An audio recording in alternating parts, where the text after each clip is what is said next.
everybody. I'm Riley, and I am going to tell you about my mission trip to El Salvador that I took last June. So, when I was told that I was going to El Salvador with my family, I was so excited. I mean, who wouldn't be? It's South America.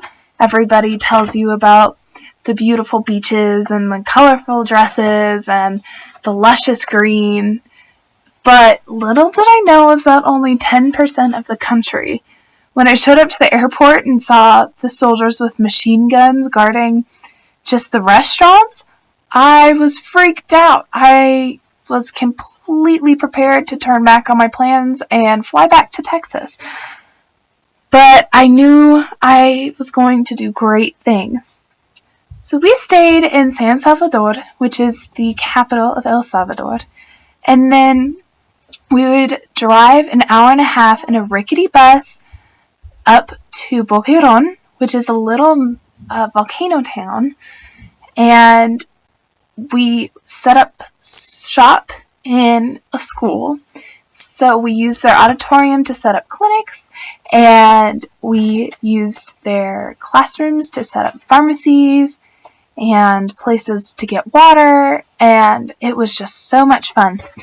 But after working in the pharmacy for a while, I realized that I wanted to go work with the doctors because that's what I want to do in life. So since I wanted to be a pediatric cardiovascular surgeon, I decided to go talk to the pediatrician.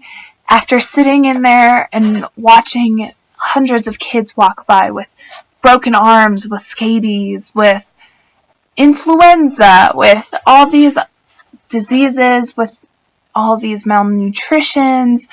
There were even some 13-year-old girls who were pregnant, and I was amazed by all of this, but nothing could have hit me as hard as the girl who walked in with a heart problem. We didn't know it at the time, but with her big eyes and her malnourished body, we knew something could not be right.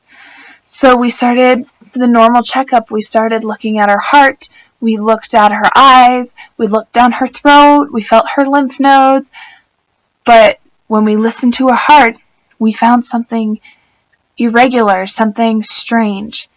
And when the pediatrician asked me, "You need to listen to this," I listened and I heard a galloping horse, not the sound of a heartbeat.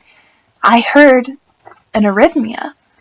This arrhythmia hadn't gone away. Usually some babies' arrhythmias can go away, depending on the kind it was, and this one didn't. And that can be so dangerous because in reality, an arrhythmia is a tear in the heart wall, causing the heart to beat in a different form. And because it has to work so hard, sometimes it doesn't get the strength it needs to pump blood throughout the body, so eventually you'll get malnourished and pass away. So we sent her to the hospital, and at that moment I realized how fortunate I am to have yearly checkups. Some of these people had waited 5 years for our doctors to come in. And I just felt so blessed to have that opportunity to hear my heart every year, to hear my heart whenever I wanted, because we don't know we know immediately when something's wrong, but they don't. There was a man whose leg was bent at a 90 degree angle or something, and it was horrible because he had broken it as a kid and just never got it fixed because there were no doctors except in San Salvador, which is super expensive. After all, not only did this experience teach me to be grateful about what I have, but it also made me realize that I can't look through my eyes at the world the same way as I did before I went on this trip. I see new opportunities, new things we have to fix.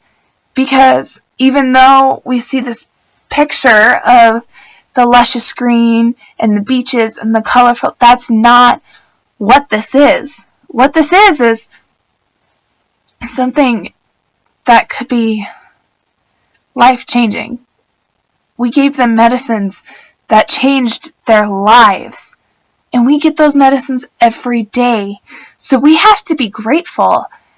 And I know you're probably thinking, how does this relate to me? Well, maybe next time you take a vitamin or drink clean water or go to the doctor, maybe you can think, I'm grateful for this because not everybody has this, and hundreds and thousands of people are dying because they don't have this. So please take my story, take my experiences, and use them to your benefit. Use them to help people around the world, to help yourself, and to be grateful for all these things that we were blessed with.